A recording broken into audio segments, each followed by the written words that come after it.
اعوذ باللہ من الشیطان الرجیم بسم اللہ الرحمن الرحیم۔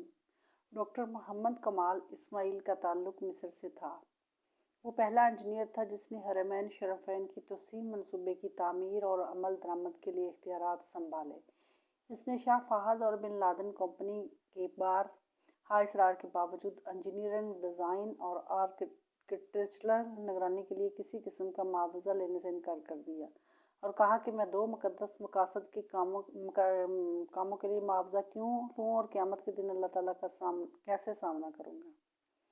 اس کی عمر 100 سال سے زیادہ تھی اور دنیا اور میڈیا کی چکا چوند سے ہٹ کر گمنام رہ کر حرمین شریفین کی خدمت کی۔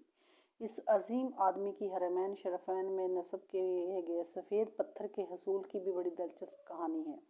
یہ وہ پتھر ہے جو حرم مکی میں مطاف چھت اور باہر صحن میں لگا ہے۔ اس کی خصوصیت یہ ہے کہ گرمی کو جذب کر کے فرش کی سطح کو ٹھنڈا رکھتا ہے۔ یہ پتھر ایک ملک گریس میں ایک چھوٹے سے پہاڑ میں دستیاب تھا۔ وہ سفر کر کے گریس کے اور حرم کے لیے کافی مقدار میں تقریباً آدھا پہاڑ خریدنے کا معاہدہ کیا اور حرم مکہ میں پتھر کی تنصیب مکمل کرائی۔ 15 سال بعد سعودی حکومت نے ایسا ہی پتھر مسجد نبوی میں بھی نصب کرنے کو کہا۔ انجینئر محمد کمال کو جب بادشاہ نے مسجد نبوی میں ویسا ہی ماربل لگانے کو کہا تو وہ بہت پریشان ہوا، کیونکہ کرۂ ارض پر واحد جگہ گریس ہی تھی جہاں یہ پتھر دستیاب تھا، جبکہ آدھا پہاڑ تو وہ پہلے ہی خرید چکے تھے۔ انجینئر محمد کمال بتاتے ہیں کہ وہ گریس میں اسی کمپنی کے چیف ایگزیکٹو کے پاس گئے، اسے ملے اور ماربل کی بقایا مقدار جو بچ گئی تھی اس کے بارے میں پوچھا تو چیف ایگزیکٹو نے بتایا وہ ماربل تو ہم نے آپ کے جانے کے بعد بیچ دیا تھا، اب تو 15 سال ہو گئے ہیں۔ کمال بہت افسردہ ہوا اور میٹنگ چھوڑ کر جانے لگا تو آفس سیکرٹری سے ملا اور گزارش کی کہ مجھے اس شخص کا اتا پتہ بتاؤ جس نے بقیہ تمام ماربل کی مقدار خریدی۔ تو اس نے کہا پرانا ریکارڈ تلاش کرنا بہت مشکل ہے، لیکن آپ مجھے اپنا فون نمبر دے جائیں، میں تلاش کرنے کی کوشش کرتی ہوں۔ اس نے اپنا نمبر اور ہوٹل کا پتہ دیا اور اگلے دن آنے کا وعدہ کر کے چلے گئے۔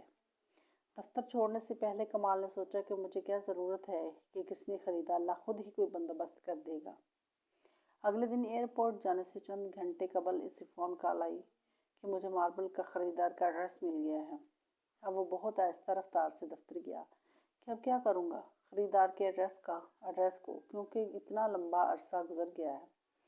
کمال دفتر پہنچا تو سیکرٹری نے کمپنی کا پتہ دیا جس نے ماربل خریدا تھا۔ جب کمال نے پتہ دیکھا تو کچھ دیر کے لیے اس کا دل دھڑکنا بھول گیا، پھر زور کا سانس لیا کیونکہ وہ کمپنی جس نے ماربل خریدا تھا وہ سعودی تھی۔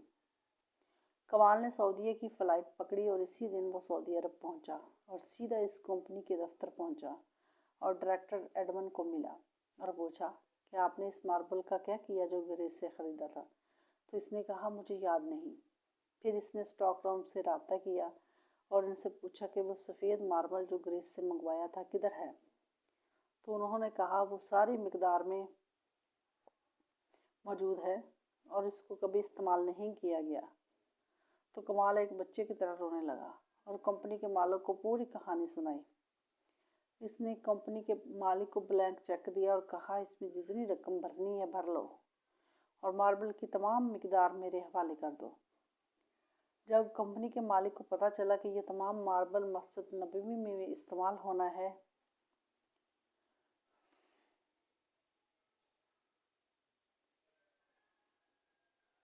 تو اس نے کہا کہ میں 1 ریال بھی نہیں لوں گا، اللہ نے یہ ماربل مجھ سے خرید کرایا اور پھر میں بھول گیا۔ اس کا مطلب یہی تھا کہ یہ ماربل مسجد نبوی شریف میں استعمال ہونا ہے۔